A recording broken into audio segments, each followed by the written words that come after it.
हम लोग पढ़े प्रकाश का अपवर्तन किसे कहते हैं। अपवर्तन होता है तो प्रकाश की किरण क्यों मुड़ जाती है, और इसके बाद ये भी जाने थे कि जो अपवर्तन है माध्यम है, अलग अलग पारदर्शी माध्यमों के कारण अपवर्तन होता है। जब पारदर्शी माध्यम चेंज होता है तब अपवर्तन होता है। वो दो तरह का होता है, सघन माध्यम और विरल माध्यम। आज हम लोग पढ़ने वाले हैं कि ये जो भिन्न भिन्न माध्यमों में प्रकाश की चाल है वो किस प्रकार से होती है।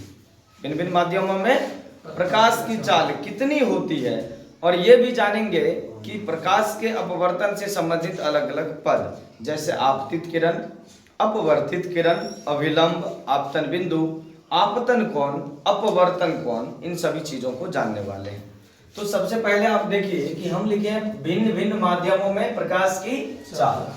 तो निर्वात में यानी कि जहां कुछ नहीं है, हवा भी नहीं है, पूरा शून्य है, निर्वात बोले या शून्य बोले या मुक्त आकाश बोले, ऐसा आकाश जहां हवा है ही नहीं, ऐसे आकाश को क्या कहेंगे हम लोग? मुक्त आकाश, वैक्यूम। क्या कहेंगे? वैक्यूम। क्या क्या नाम बोले हम इसका? चारों नाम बोलिए। निर्वात, मुक्त आकाश, शून्य या वैक्यूम में प्रकाश की चाल सबसे अधिक होती है। कितना? तो 3 लाख किलोमीटर पर सेकेंड। कितना होती है? 3 लाख किलोमीटर पर सेकेंड। कितना होती है? 3 लाख किलोमीटर। यदि हम इसी को मीटर में बनाएं, क्योंकि कभी कभी हमारे ऑब्जेक्टिव में ऐसा ही पूछा जाता है, ठीक, मीटर में पूछा जाता है, तो 3 × 10⁸ मीटर पर सेकेंड। यानी कि यदि हमको मीटर में पूछा जाए तो क्या हो जाएगा? 3 × 10⁸ मीटर प्रति सेकेंड। किलोमीटर को बस मीटर में बना दीजिए, ठीक। ये भी कभी कभी हमारे ऑब्जेक्टिव में रहता है, कहता है 3 लाख किलोमीटर नहीं देके शॉर्ट में लिखना होता है तो क्या लिख देगा? 3 × 10⁵ किलोमीटर पर सेकेंड और 3 × 10⁸ मीटर पर सेकेंड। बात क्या है? बराबर है। दूसरा देखिए, हवा में प्रकाश की चाल होती है 2,99,997 किलोमीटर पर सेकेंड। यानी कि निर्वात से थोड़ी सी कम किसमें होती है? हवा में। आप इसको अगर मीटर में लिख सकते हैं तो 2.99 × 10⁸ मीटर पर सेकेंड। उसी तरह से पानी में प्रकाश की चाल होती है 2,25,000 किलोमीटर पर सेकेंड। आप इसको अगर मीटर में लिखना चाहे 2.25 × 10⁸ मीटर पर सेकेंड।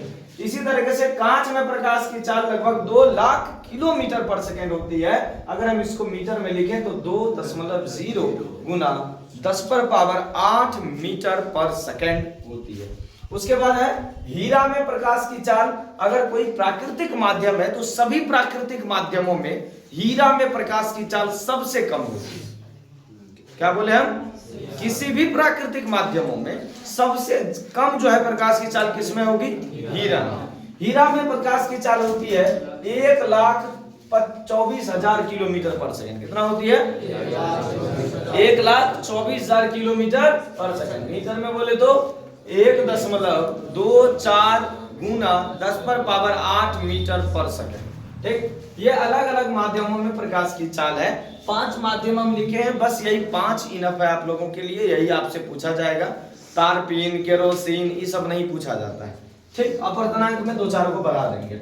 अब देखिए क्यों हुआ अपवर्तन। ये जो माध्यम है अलग अलग और सब में जो प्रकाश की चाल अलग अलग है, इसी कारण से क्या हुआ? अपवर्तन। इसी कारण से क्या हुआ?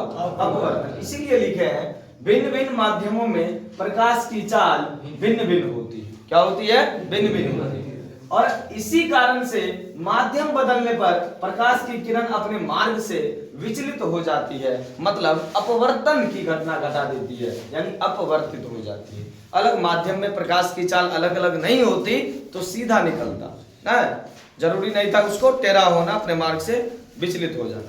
अलग अलग माध्यमों में प्रकाश की चाल अलग अलग होती है, इसीलिए प्रकाश की किरण क्या होती है? अपने मार्ग से विचलित हो जाती है, जो माध्यम चेंज होता है, बदलता है।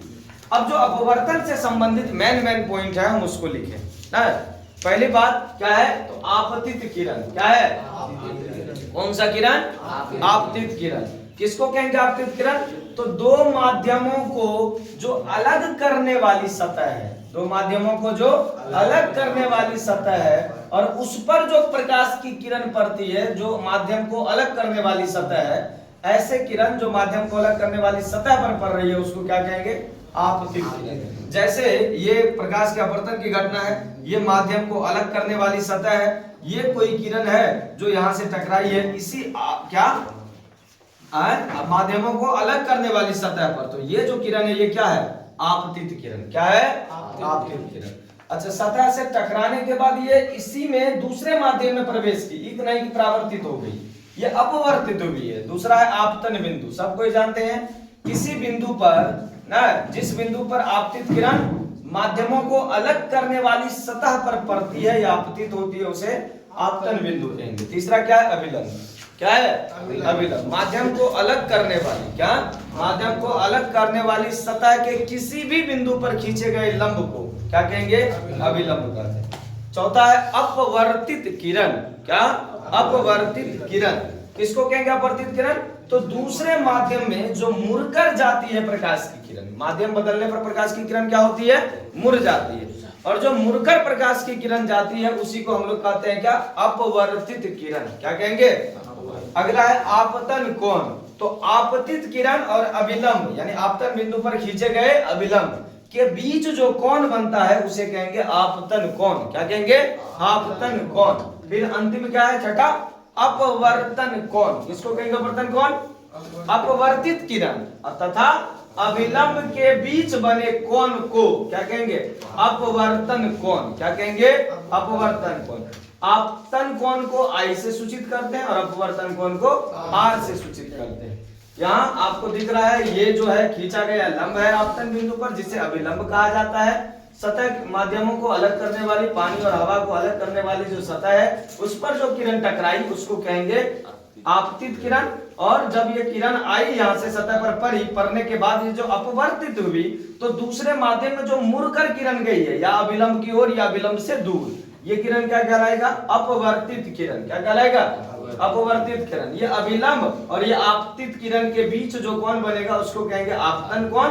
अभिलंब और अपवर्तित किरण के बीच जो कोण बनेगा उसको कहेंगे अपवर्तन कोण।